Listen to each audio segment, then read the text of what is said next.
The recent launch of Primestars Marketing Step Up to a Startup campaign in Johannesburg, South Africa, saw a multitude of business leaders come together. Well-known entrepreneur and inspiration to the youth, Sizwe was among the keynote speakers. Primestars Marketing Managing Director Martin Sweet explained how business and education institutions can contribute towards change. There's still not enough employment for those who graduate.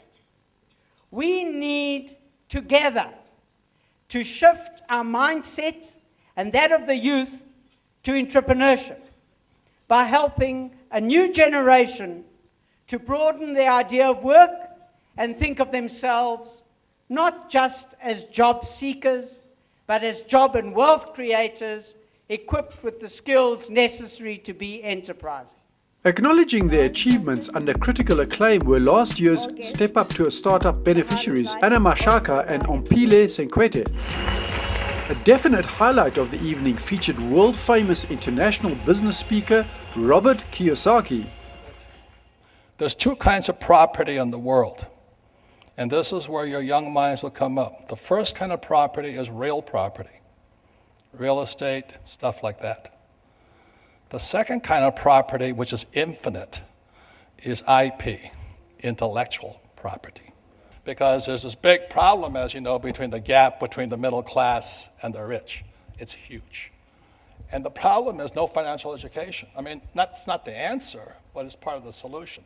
So what you're doing here with Step Up to a Startup is essential.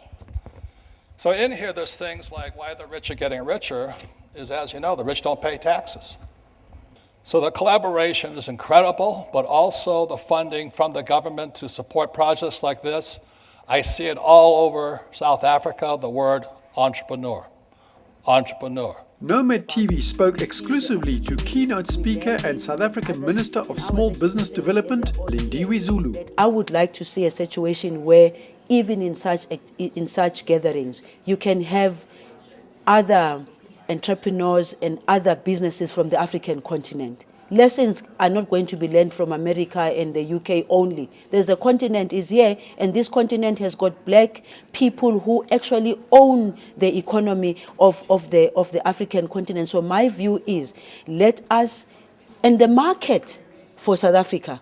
South Africans unfortunately have been locked in like this to only think that life begins and ends here.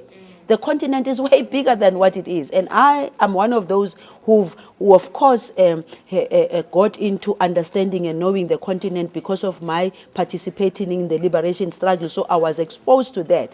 The majority of black South Africans are even afraid of stepping out of here just into the neighboring country. The sooner we break that, the sooner they understand that in order for them to grow, the market sits out there in the African continent.